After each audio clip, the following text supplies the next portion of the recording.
Public CEO Report is a podcast that provides insights about the public sector and public policy for the benefit of decision makers and leaders powering our communities.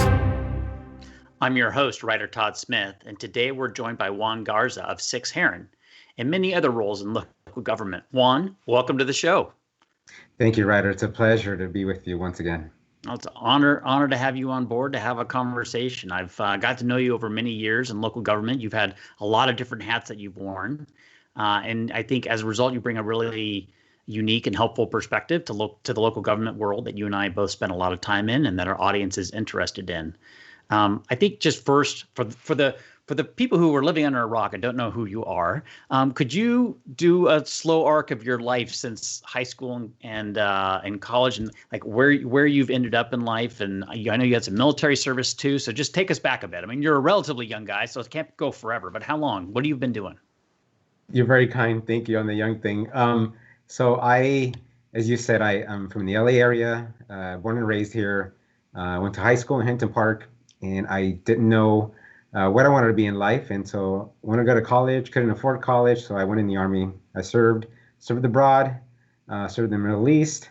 And once I got back into civilian life after, 3.5 years of serving, finally went to school, and I found that I really liked public service. And so most of my jobs have been related in some fashion to the public sector, but I'm truly one of those examples of how you can, as a young person, you can have your eyes set on some sort of career, and then life takes you in a different direction. And being a public servant, frankly, was something I never envisioned doing. I love public service, but more in the background.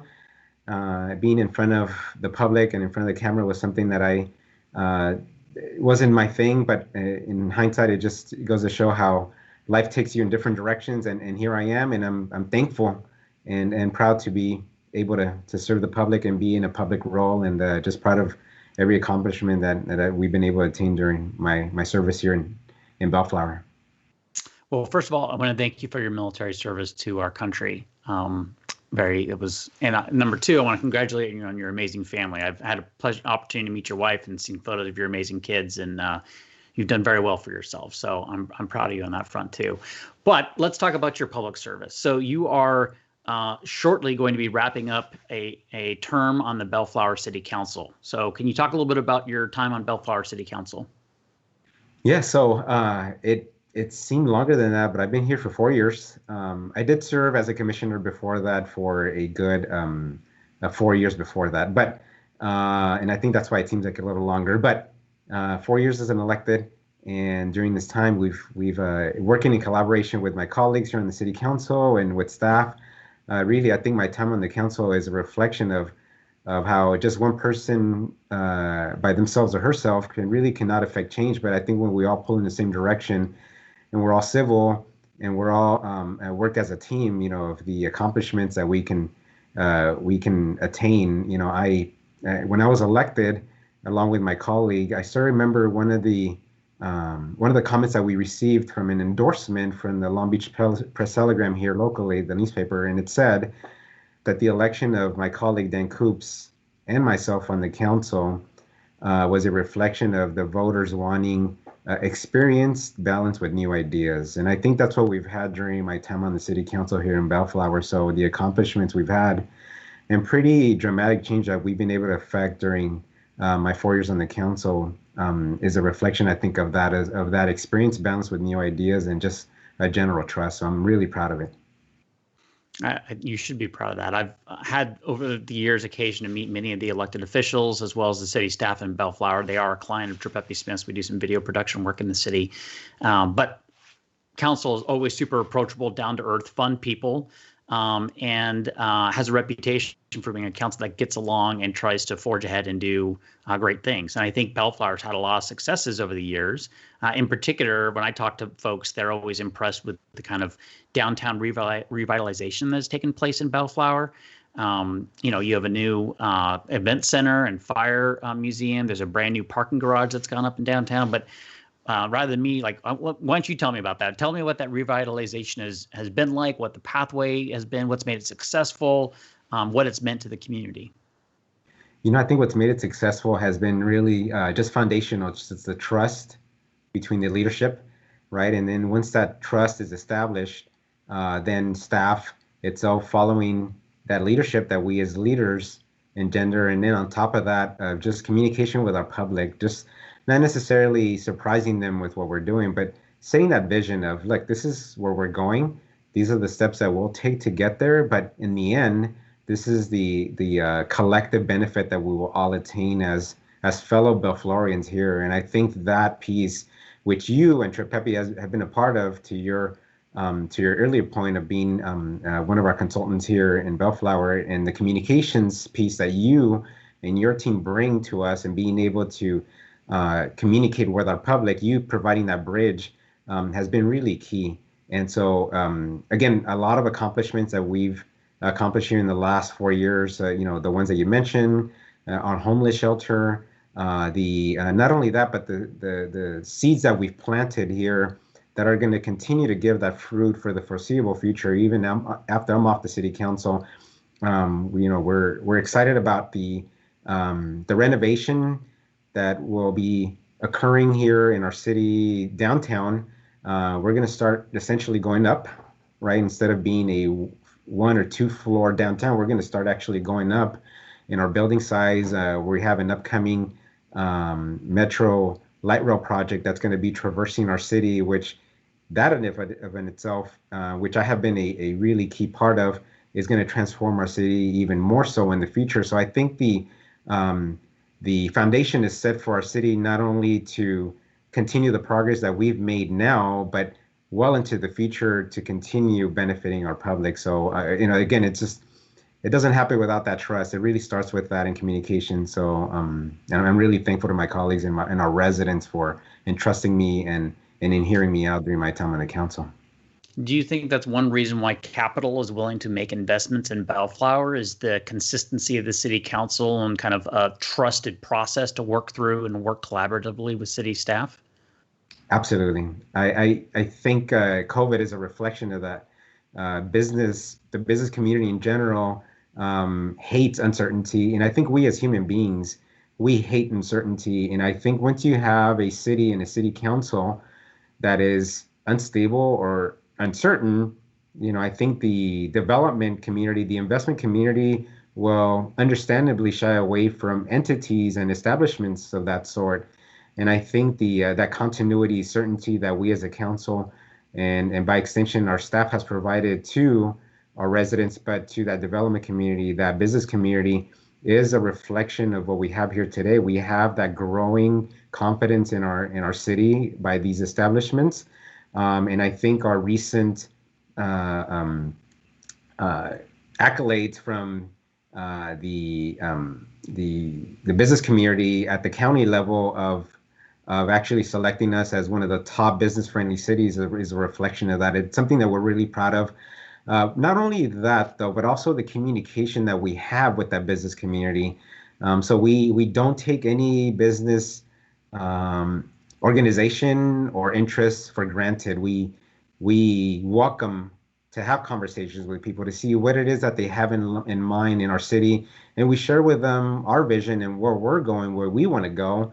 And I think we find that more times than not, that communication tends to pay off, where maybe we learn something from the business community that we weren't aware of, and on the flip side, they learn something from us that they weren't aware of in our city, and it makes that decision making easier on both ends and both sides, so that as we collectively move forward in the future, we both know where we stand, and we have that ability to communicate very quickly with each other and be nimble enough to adjust and pivot if we need to, but always having that communication and that trust. And we find that I think within the last 4 years, we found that the development community, investment community has been super happy with what they've gotten in Bellflower because of the establishment of all these variables coming into one. And again, most importantly, providing that certainty to the business community and have them continue to come back. And we've had that with a lot of the developers and investors here, where they continue to come back to our city after they finalize their projects, because they find that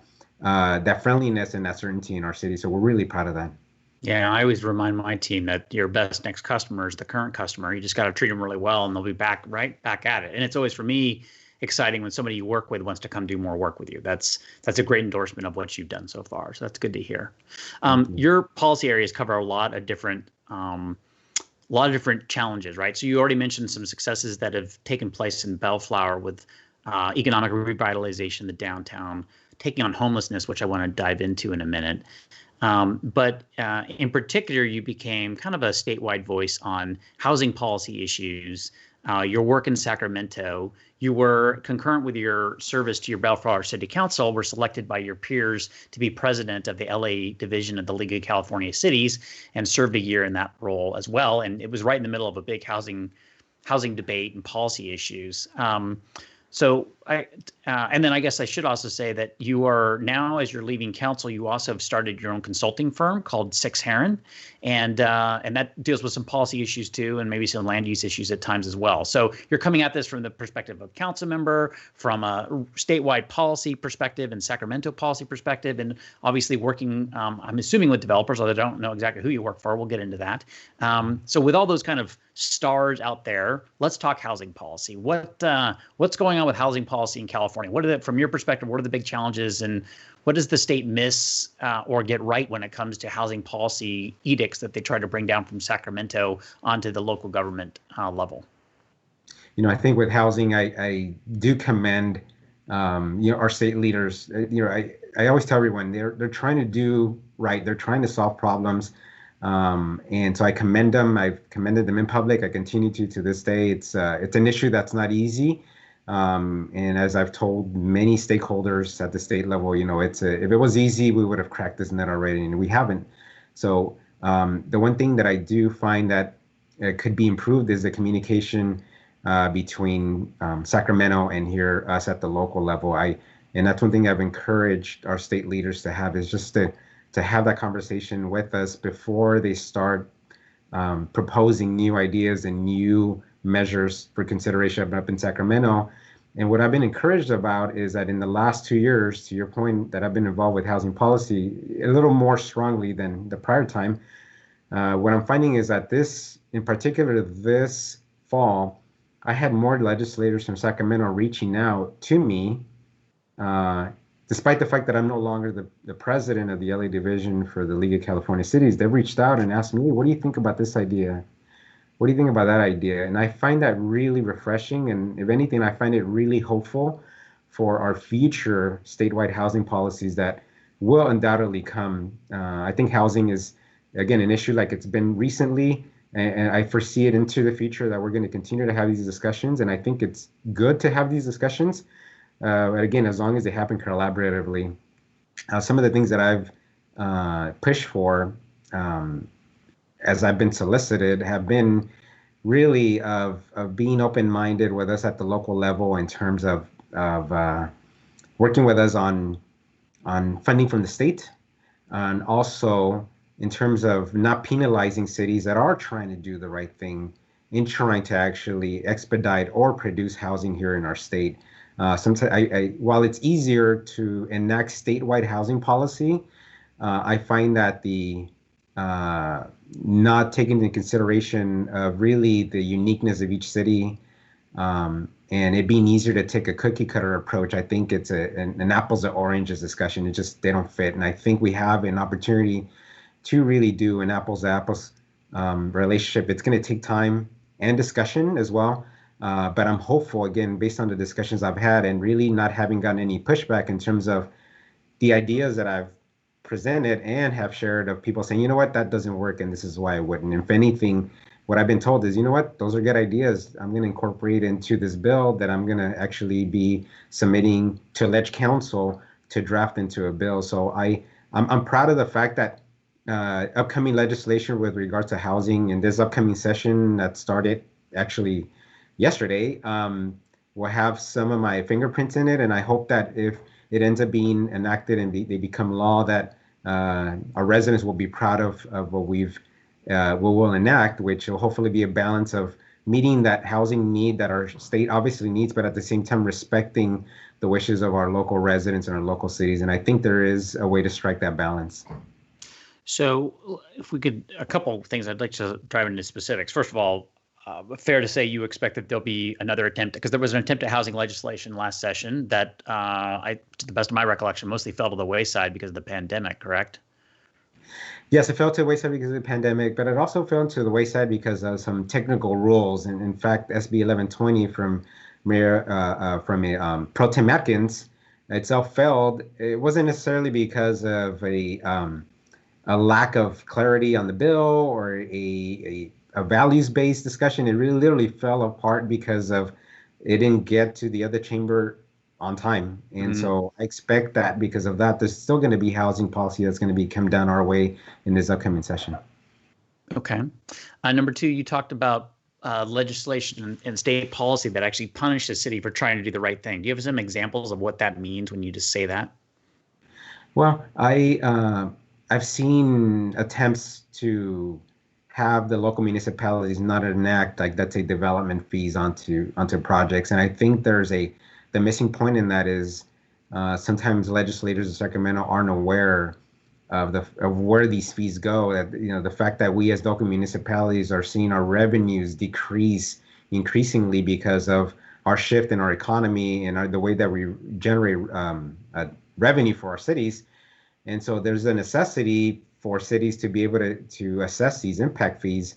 Believe me, I think we as cities would prefer not to, but I think there's a necessity. And I think sometimes a lack of understanding as to how it is that we at the local level operate and generate revenue to sustain those services to our residents is lost upon some people in Sacramento. And I think those are the punitive measures that I was referring to before.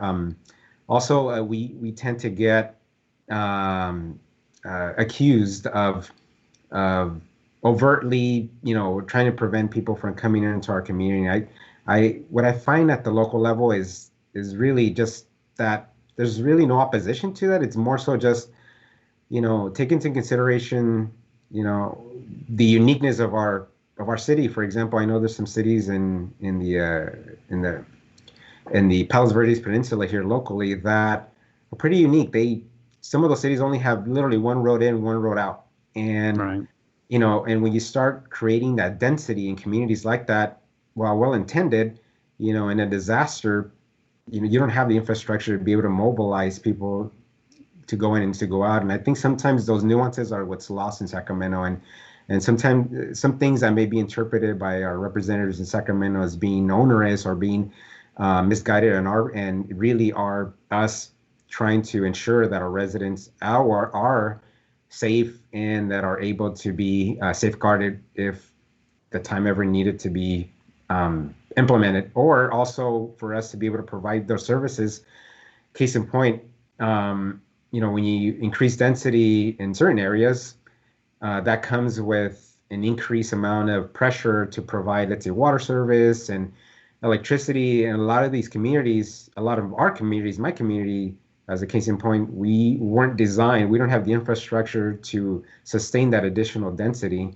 And so I think that's, again, sometimes that devil in the details that our representatives in Sacramento are not aware of, and it takes for us to educate them, but also to educate them in a way where it doesn't come across as us pushing back, but more so educating them so that we can enact more well thought out and legislation so that there's a win-win. So I think one example I've heard you give before, and I've certainly heard discussed, is increased density in a single-family residential area, and you say double it, or you automatically allow for duplexes to go in, right? But you could double the number of households on a street, which means you could be doubling the amount of effluent coming out into the sewer system. And is the sewer system built to take that doubling, or is the pipe size and infrastructure not sufficient to deal with that? If it's not, you have to build new infrastructure. If you have to build new infrastructure, you need impact fees, right, to collect for that new investment to accommodate that expansion. But if there's policy that dictates no impact fees or reduced impact fees, then how do you pay to get the pipes in the ground so you can properly, implement a sewer system, which is basically one of the cornerstones of civilization? Without sewer systems, we'd all have, various diseases and we'd be dead. Yes, absolutely. And so, yeah, that's been one of the examples that I've provided to some of our legislators in Sacramento, and they still have not come back with proposed solutions, right? And I pointed this out to one specifically to one very prominent, very influential legislator that has been really at the apex of housing policy in our state. And when I pointed that out, there was no solution presented, and so again, it's a tough nut to crack, and I think we at the local level are trying to present proposals, and we're hoping that our colleagues recommend as well, and win-win. But yes, those exist, those examples exist, and they will continue to exist. And as the more I talk to our public works professionals, they validate that point that that these developments that we have currently throughout a lot of our regions, a lot of our cities, we were developed with a certain capacity, whether it's sewer, to your point, or water, or even gas, and they weren't designed to sustain more pressure that these increased residential units would exert onto that infrastructure. And as we've seen, and I hate pointing this out, but as we've seen in municipalities like in San Bruno, where if you don't have the infrastructure that's designed and implemented correctly and monitored correctly, we have disasters. And while I don't purport to say that that's what would happen everywhere, I think it's incumbent upon us as elected officials to ensure that does not occur, and that we don't exert these infrastructure pieces more than they were designed to. Right.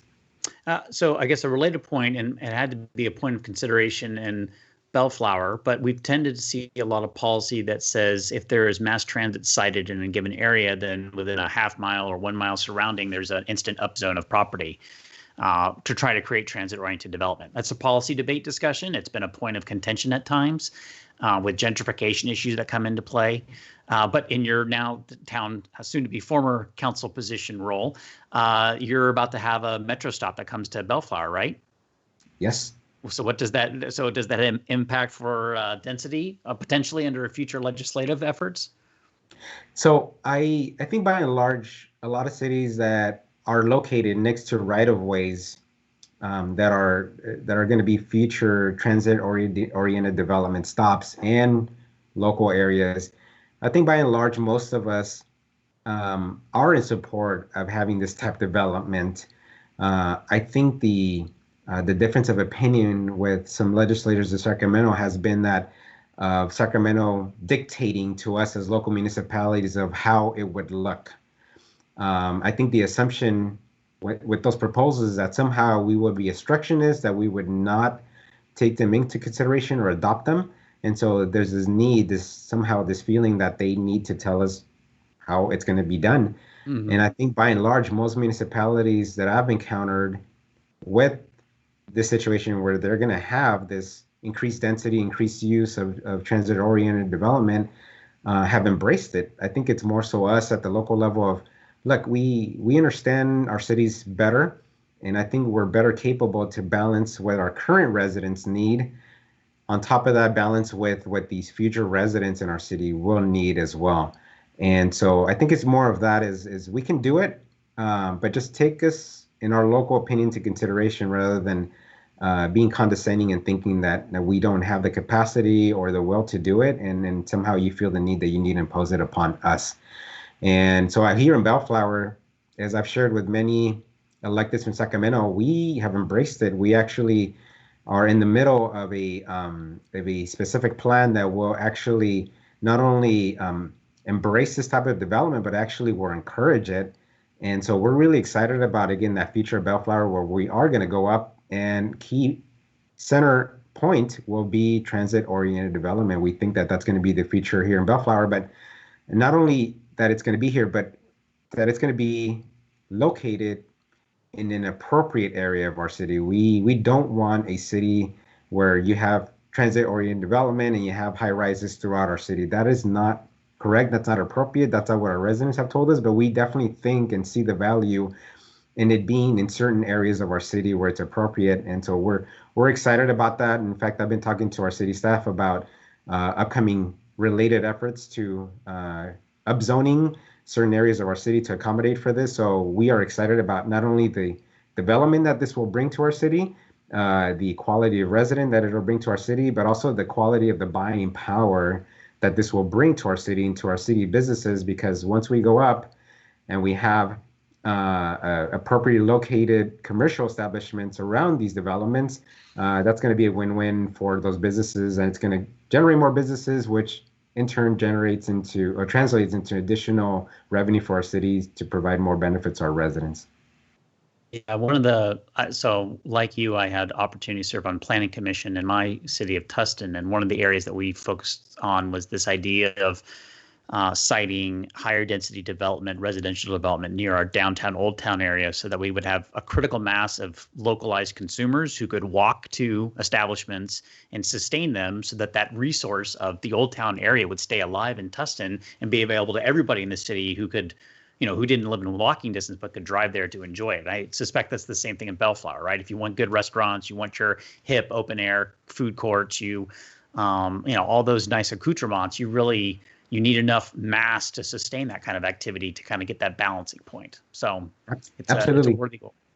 And one of the things we've encountered with our residents throughout our town has been of more of a, I wouldn't say fear, but just a concern that all of a sudden our whole town is going to be developed in this way, and we go out of our way to say, no, this is not appropriate in our single family residential. If you want to live that lifestyle that comes with transit-oriented development, by all means, please, you're more than welcome to live there. But if this is not what you want, if you want to go in there and visit, like you said, but then go back home to your neighborhood, that's fair. That's more than appropriate. And so I think for us as leaders to strike that balance, it's incumbent upon us. And I know it's doable. It's been done. It's nothing new. And that's where, so for that reason, we're really excited about the future in Bellflower with our new rail line coming in here.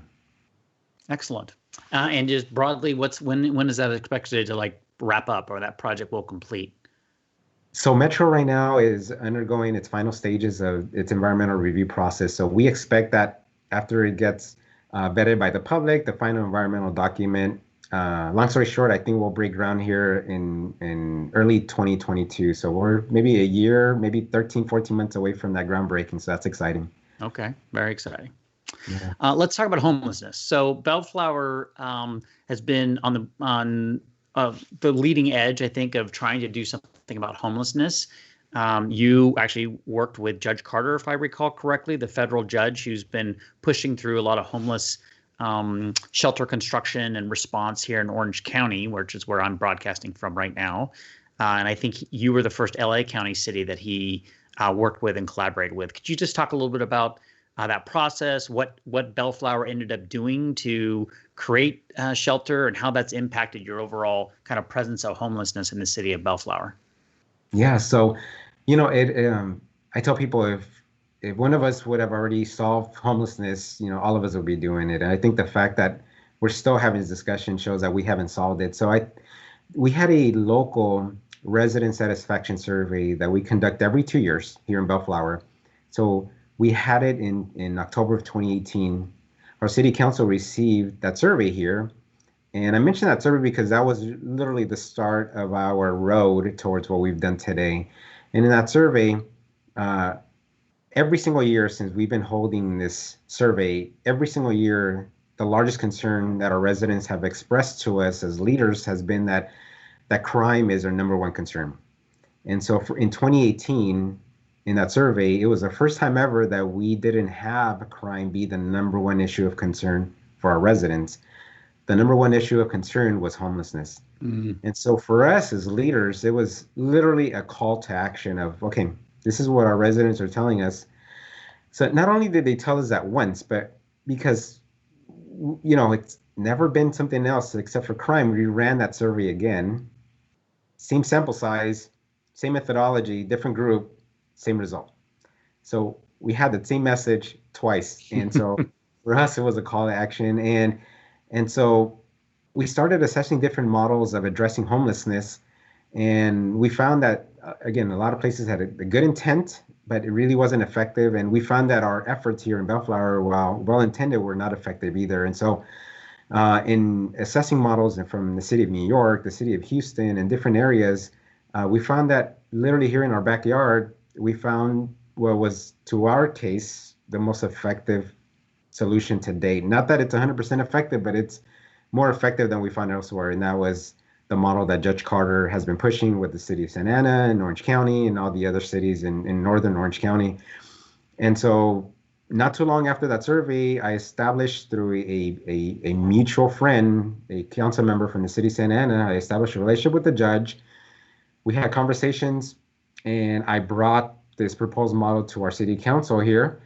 And our city council was understandably a little concerned about the approach. And so I thought, you know what, we'll continue to try different efforts before we try this approach. And so in respect to my colleagues, and so we kept trying other items, other things, and we found that it really wasn't blunting the homelessness problem that we had in our city and the victims of homelessness. So I came back with that model, and like 9 months after that initial discussion, and I asked, "Are we ready to reconsider this again?" And we were. And so we initiated discussions with the judge. You know, the fact that we would be the first city in LA County to embark on this effort, this approach to addressing homelessness, was not what activated us, what you know, it wasn't the momentum, it wasn't what drove us. It really was just us wanting to help our own and trying to improve the quality of life in our city. That's what drove us. And so we implemented it, or we adopted it, we implemented it, and we haven't looked back since.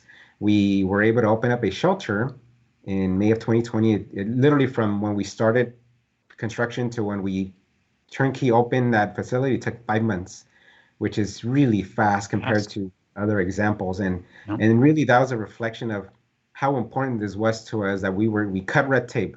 We expedited this project. It was important for us to get people out of harm's way in the street and get them to get help in our shelter. And so we're proud of that. And since then, as of right now, we have 39 people that are in our shelter. It has a capacity of 50 beds. So we have 39 people in there, no COVID cases to date. We've already had a handful of people that have graduated from our shelter and are now self-sustained, going into a better life. And so we're really, really proud of what we've done. I know that other cities have either adopted our approach or are about to embark on our approach as well. And I know the judge continues to have really visible discussions with the city of LA and the county of LA right now that are really active. I would say that in our case in Bellflower, this approach of helping those that want to be helped, but at the same time, ensuring that those that don't want to be helped don't infringe upon the quality of life of our residents, has been a nice balance. And today we haven't been sued, and we're really proud of our track record, and we're excited about, again, helping our own here in Bellflower. And when you say helping your own, you place a priority on somehow identifying homeless individuals who are connected with the Bellflower community. Either they grew up there, or they have family there, or something like that. Yes. So in order to prevent the potential of other homeless residents coming into our city and us, while we would like to help every single homeless person in the world, the reality is that we don't have the resources for that. So in order to prevent that situation from happening, of us all of a sudden incurring or having more homeless individuals coming into our city, we thought it important that we, through our resources that are local here, that we help only our local residents or somebody with a local connection here to Bellflower that was homeless. And so in our shelter, we are only able to assist residents that are from Bellflower or have a Bellflower connection. And so every resident that is currently residing and getting help in our shelter has a Bellflower connection. Everyone else that has been a homeless resident of our city, but that does not have that established requirement of having a connection to our city, unfortunately, is not able to be assisted in our shelter nor in our city. But we do align them and connect them with resources that we hope will help them. So we just don't get people displaced. We do try to assist as much as possible. But again, in order to prevent an influx of new residents coming into our city, we do make that limitation. And so far it's proven to be truly effective. Well, that's always been the argument, and why people want to take a regional approach to this is if one city tries to solve for it, then you end up with a bunch of other city, unintentionally perhaps, or sometimes maybe intentionally, other cities that end up having homeless people arrive in that one city that has a facility, and all of a sudden you're trying to solve the entire county's problems of homelessness in the little city of Bellflower, for example, right? So, and then it's classic, no good deed goes unpunished in that kind of scenario. So, yes. I understand, I understand that point of frustration. Have you been approached by the cities to contract with you to provide homeless services or to offer up some beds? So we have, and so my position and our council's position has been that we made a promise to our residents here at Bellflower that our shelter would not be utilized to assist other cities. We are respectful in this, but we feel that every city has the capacity to do this, and so we felt that if we started taking homeless residents from other cities, that we would do exactly what you just said, which is all of a sudden we start engendering and gaining new residents. And so for us, it was really important that as our residents had that understandable fear of becoming, let's say, a Skid Row or attracting that homeless, encampment. And so we felt it important that we make a promise that the only residents that would be serviced and assisted in our shelter would be from Bellflower only. So we've kept our word. It's proven effective. We have been approached by other cities and other officials, and so our position to date has not changed. And we are respectful and we are thankful for their solicitation. But at this point, this model has helped, and if anything, it just has cemented that trust with our residents that we as elected officials have kept our word. So Juan, you say you're not, or the city isn't taking in contract services or providing contract service to other cities. How are you funding the operations for this? I guess that's another kind of big question, is how do you pay for these things as a city? It's a great question. And so one thing that we've been extremely disappointed with has been the lack of funding available. When we embarked on this effort, the general consensus out there in the media and from other, not only regional leaders, but state leaders was, we need to address homelessness. There's funding available. If you do something about the problem, we will assist you. And unfortunately, being frank, we've encountered actually the opposite. Is that funding is limited. It usually, unless if you fit a certain homeless provision model, you're not, you don't meet qualifications for it.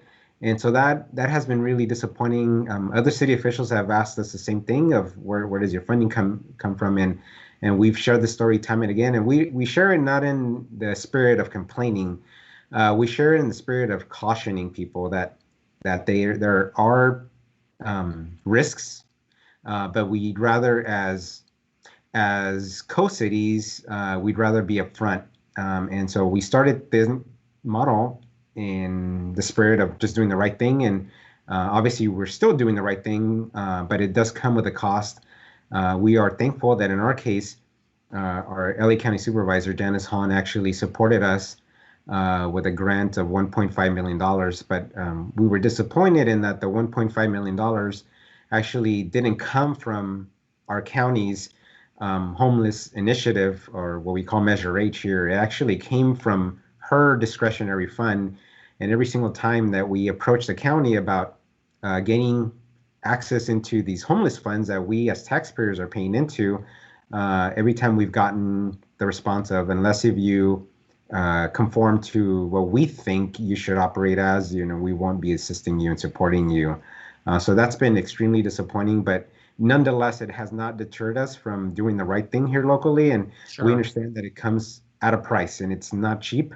But we feel that this is in line with our values of stepping up and being an example of doing the right thing. And so while we know that it's not cheap, we continue to move forward. And obviously the sales tax measure that we here locally, our residents approved in the recent election on November 3rd, which by the way passed with a 67% approval rating, which is really unbelievable considering how many measures failed throughout cities and statewide. Having our residents trust us in calling for this increased revenue source has been really very humbling, and we don't take it for granted. But obviously some of these funds will go towards supporting the shelter, and what we're hoping is that as Bellflower increases to come with new revenue sources, meaning as we start getting more developments, we start getting more business, and those translate into additional revenues for our city. We're hoping that they in themselves will start paying for these homeless services needs, and that it won't come from that bottom line of these these tax measures that our residents just passed. So we're hoping it'll come from a different source. And I'm pretty confident that as soon as we get past COVID and our finances right size themselves, that we will find that to be the case, and our city will be in a much enviable position of not only being very much in the black, but also being able to provide these homelessness services into the future. The other thing is, with regards to Measure H, is the danger in measures like that is that they do come with a sunset.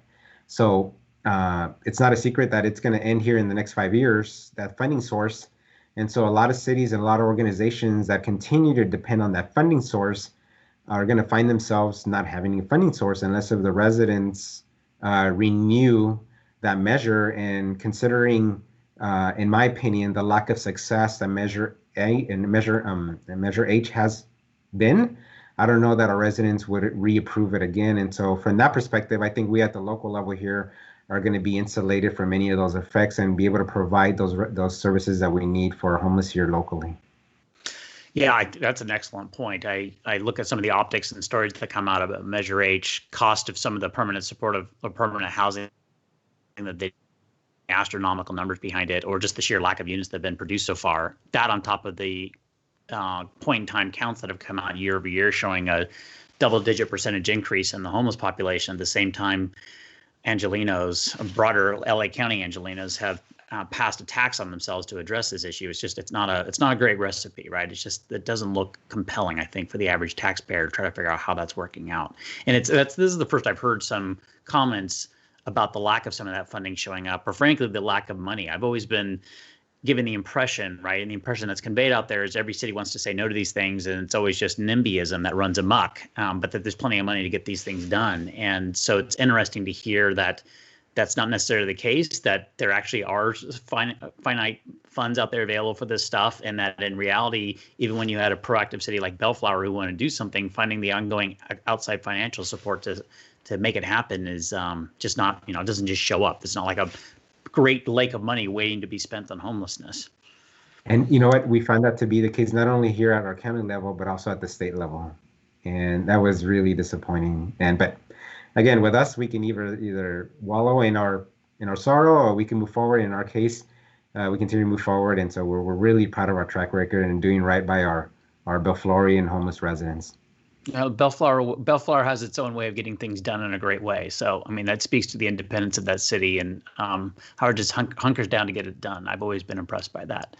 I guess a couple other just drilling questions. If you don't know these off the top of your head, that's fine. But cost per bed, like what was the general cost to construction to actually enable this project? Because, you see some numbers like $400,000+ for a single permanent supportive housing unit. What did it cost City of Bellflower on a per bed basis to create this project? Oh, that's a good question. I don't remember the figure off the top of my head as what it is per bed, but I know that total cost, meaning first year operating costs, and on top of that, the capital improvement cost, which is a one-time cost to actually establish a facility and make it into a homeless services facility. So first year cost was $4 million, with half of that being operating cost. And so I think it was like $4.5 million that actually was first year cost. For year two, which we are about to start, what we did is we actually left it in our services agreement with our services provider, because we actually don't provide the services in our shelter. We have a contractor that does that. Mm-hmm. We left it open so that we would audit and assess how much actually was not needed, or whether we needed more to actually operate the facility. And to this day, as of right now, we've actually we don't foresee us needing an annual $2 million operating cost for that facility. So I think we're going to realize some savings from that year one cost, and I think those will translate into the future. So we're encouraged by the fact that I think on a ongoing basis, the cost to operate the shelter will be less than that initial anticipated cost. So that's good. It still nonetheless will be, over $1 million, but it won't be up to $2 million. And so that's really encouraging. And you said it was a 50-bed unit or a 50-bed facility?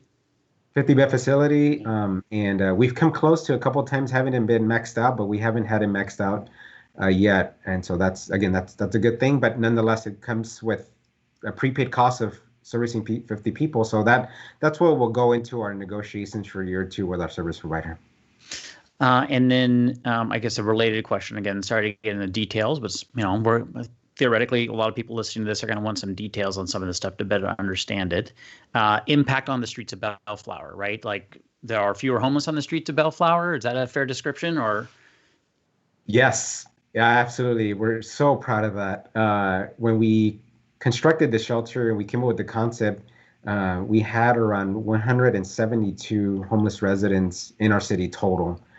And when we did the last point in time count in January of this year, our numbers have shot up to approximately 227 individuals. And so as of 3 weeks ago, our count is down to 60. Wow. So in a matter of 10 months, we've reduced it drastically, and we continue to reduce it even more. A lot of the cases that we're finding now, interestingly, are severely mental health issues. And so with our residents, I do caution that is when you see somebody that it continues to be on our streets, there's a difference between somebody that is your traditional homeless versus somebody that's severely mentally ill, but is also homeless. And so that's a different challenge, presents a different set of circumstances, a different set of tool sets to address. And so we in the city of Bellflower are actively having discussions with our LA County Mental Health Department to address that last issue. In speaking with professionals in this space, professionalism that I don't have I'm not a licensed psychologist, psychiatrist, or mental health professional, but in talking to people that are professionals in this space, one thing that they have advised us as a city of Bellflower is that commingling or cohabitating a traditional homeless person with a person who is homeless but has severely mentally health issues is not a good idea. And so we have embraced that and adopted that. And so we continue to work with our county mental health department to find a solution to that what we find to be the last piece of the puzzle in solving overall homelessness. And as I've actually told our mental health professionals in that department, we are the first city of many cities that are upcoming to try to find a solution to this. And frankly, we are not there. We are not close to being there.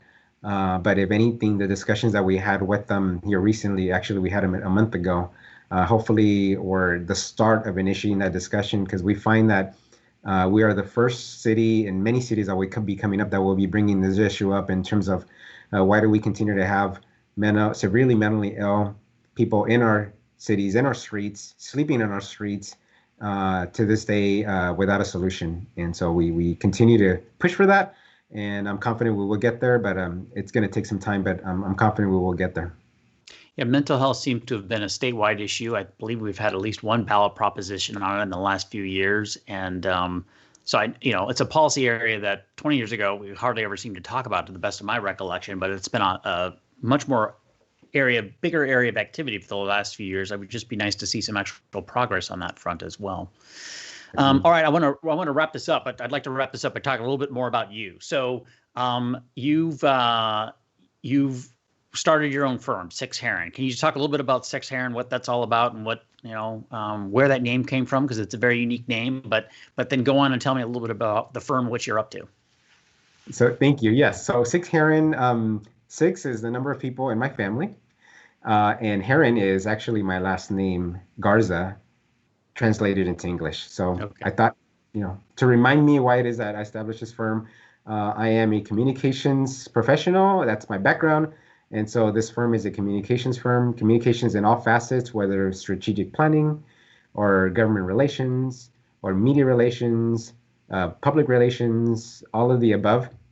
And so we currently have a different set of clients that either, again, benefit from our media relations services or our communication services, our public relations, anything. And so we do everything from, and the light's going to go out here, so I apologize for that. I haven't been moving much here, and I have a sensor here, so I apologize. But it's good to know that Bellflower City Hall is eco-friendly. Yes, this is case in point.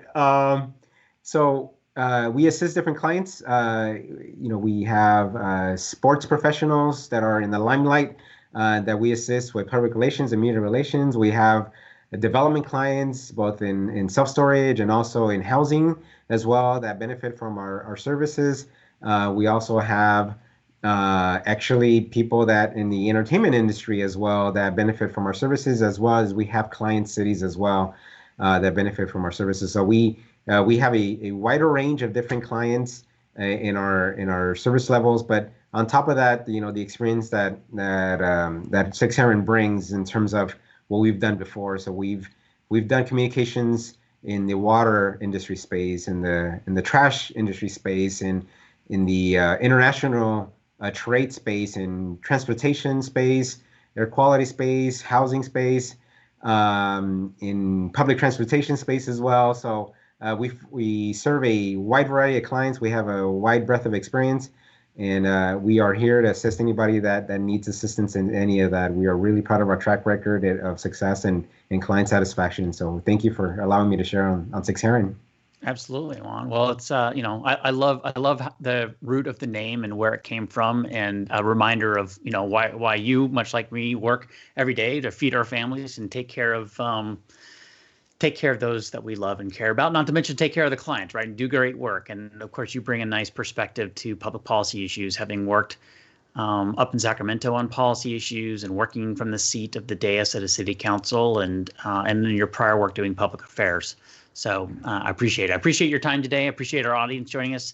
So that's today's report. My thanks to Juan for joining us. From the whole Public CEO team and myself, Ryder Todd Smith, thank you for your time.